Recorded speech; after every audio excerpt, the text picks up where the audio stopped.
Hello, welcome to Biography TV. If you're new here, please subscribe and turn on the notification so you don't miss our next video. Biography of Abdou Diouf. Abdou Diouf, born on the 7th of September 1935, is a Senegalese politician who served as the second president of Senegal from 1981 to 2000. Diouf is remembered both for coming to power by peaceful succession and leaving willingly after losing the 2000 presidential election to Abdoulaye Wade. He also served as the second Secretary General of the organization Internationale de la Francophonie from January 2003 to December 2014. Diouf was born in Louga, Senegal, into the Diouf family. He was the child of a Halpulaar mother and a Serere father. He attended primary and secondary school at the Lycée Faidherbe in St. Louis and later studied law at Dakar University, then at the Sorbonne in Paris.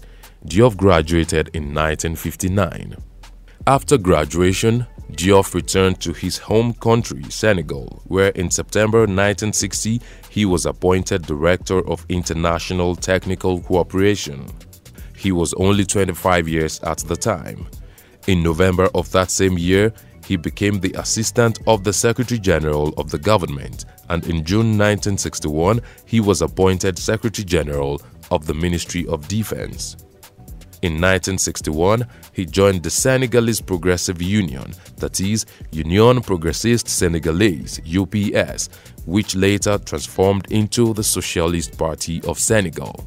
In 1963, he was appointed Director of the Cabinet of President Léopold Sédar Senghor, then Secretary General of the Presidency of Senegal in 1964. Diouf later held the position of Minister of Planning and Industry from 1968 to 1970 before he was appointed Prime Minister in 1970. In 1970, Senghor made Diouf his protégé Prime Minister.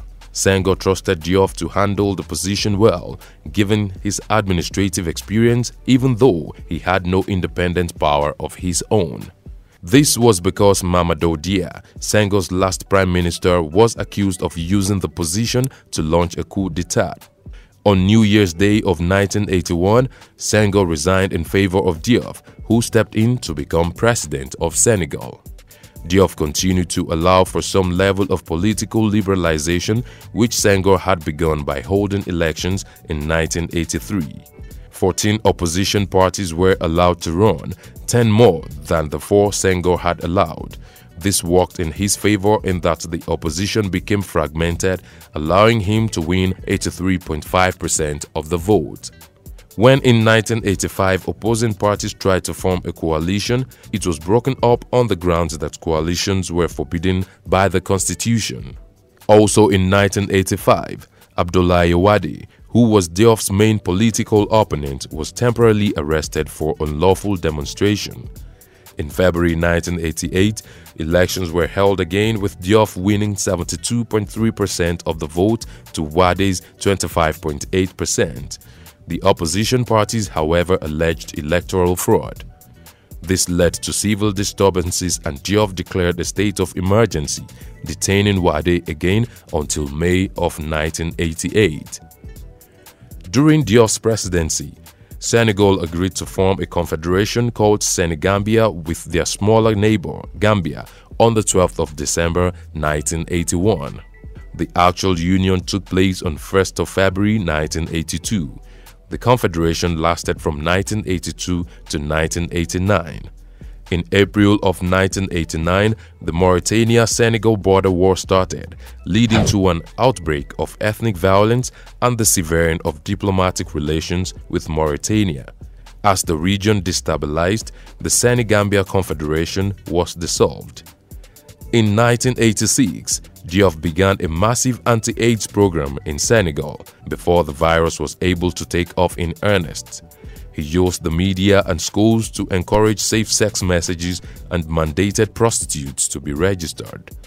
He also encouraged civil organizations and both Christian and Muslim religious leaders to help raise awareness about AIDS. This campaign against AIDS yielded positive results. While the disease was devastating much of Africa, the infection rate for Senegal stayed below 2%. In February 1993, Diouf was re-elected with 58% of the vote to a 7-year term. Presidential term lengths had earlier in 1991 been extended by 2 years. By the next elections in the year 2000, his popularity had begun to wane. In the first round of the elections held on the 27th of February, he got only 41.3% of the vote to 30.1% for the longtime opposition leader Abdoulaye Wade.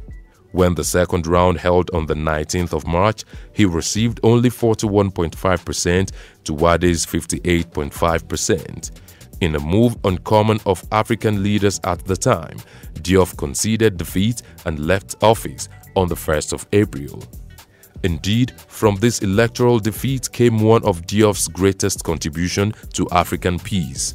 When Diouf left office, Wade even suggested he should receive a Nobel Peace Prize for living without violence. Diouf has been active in international organizations both during and after his presidency.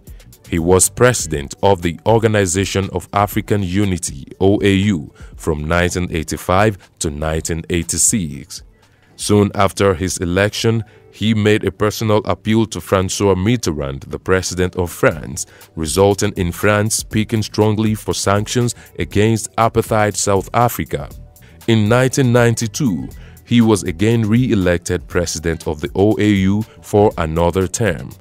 After leaving office as president of Senegal, he was unanimously elected as Secretary General of La Francophonie when the organization had its 9th summit on the 20th of October 2002 in Beirut, after the only other candidate, Henry Lopes of the Republic of the Congo, withdrew.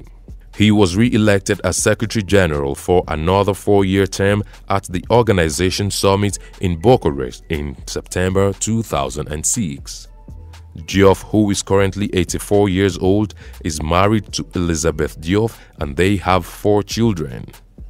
What have we missed out of this biography of Diouf? Let's know in the comment section. Will it be ridiculous to subscribe to our channel? If no, please like this video, share and subscribe to our channel.